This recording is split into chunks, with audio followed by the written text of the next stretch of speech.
Today, I will talk about my list of the top 5 female actors. These female actors are really actors that have made an impact with their performances in recent years and continue to thrill audiences with their acting. The fifth one on my list is Galdot, and although what she did in her last movie Heart of Stone was quite mediocre, as she did not give a lot of herself in the movie, Gal Gadot did very well in movies such as Red Notice, Death on the Nile, and Wonder Woman. Especially in Wonder Woman, she was the best actor in the movie and manages to play a hero with true emotions that are not so hollow like Captain Marvel, for instance. The reason why I like the acting Gal Gadot puts in it is because she usually has some sense of humor about her, like she showed in Red Notice. Somebody will say she mainly plays herself, but I just feel she acts a lot better than other female actors out there. And fourth spot goes to Angelina Jolie, an actor that does very well in action or thriller movies, such as Those That Wish Me Dead and Salt.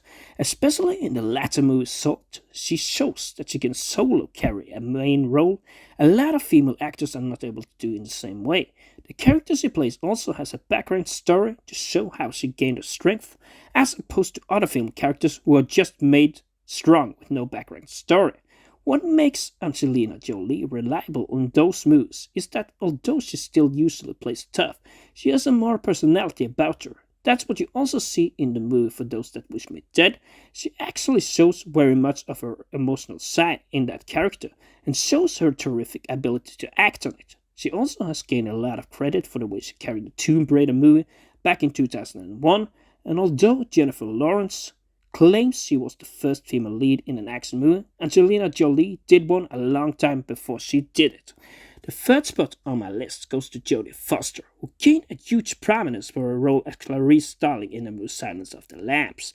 That really is a devilish movie that's not for the faint of heart. The way she really goes into that role is something of a masterclass, because although you can see she tries to understand Hannibal Lecter, she's also afraid at the same time, and that can really be seen in her emotional expression during the movie.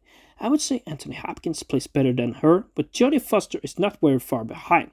She just manages to be this fearful young woman, the way she opens up for this diabolic man, and she really shows that in her character. The role she did as an older woman in Hotel Artemis is one that also shows her range and adaptability to do different roles as she gets older. And not all female actors are that adaptable. In that movie, she plays a nurse that in secret takes care of criminals in a hotel. She goes into the role with true conviction and a nurse that really cares for a patient while at the same time trying to hold onto the rules really shines through like lightning. The second spot on my list is given to Rebecca Ferguson. That is mostly known for her role as Ilsa Faust in the Mission Impossible movies. But she is really good in that role, and probably also the best female character in the Mission Impossible universe. Way better than Haley Atwell, Vanessa Kirby, or the new French girl from the last movie. That she was not so much in the last movie was also a huge letdown, as she has much better chemistry with Tom Cruise than Haley Atwell manages to have. Furthermore, she also gained quite good credit for her role in Silo as Juliette Nichols, which is a show I really haven't had time to watch, but the role she did in June was also quite a good one, although Zendaya was the more central female character in that movie. Even though, still in her early days, Rebecca Ferguson shows a remarkable ability to act, and it is always enjoyable to see her in movies. The number one spot goes to Ana de Armas, who is that kind of super determined actor you can throw into anything. It does not matter whether it is a horror or a James Bond movie. Ana de Armas is also always a surefire card, particularly in Knock Knock, No Time to Die, and Overdrive. She did class performances. Especially in the latest James Bond movie as Paloma, she was the best actor in the movie. Sadly, her screen time was limited, but she played much better than Daniel Craig in that movie, in what was a hugely underrated performance. It is also a standout among acting performances as female agent. That, for instance, was much better than Gal Gadot's recent performance as Stone.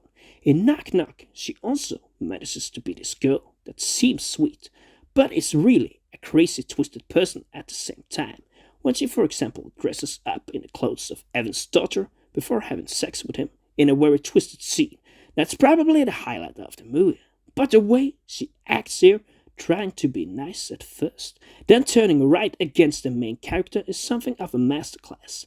What also makes Ana de Armas so good on set is her sheer determination. In the beginning of her career, she did not know a lot of English, but that didn't stop her from acting the way she did.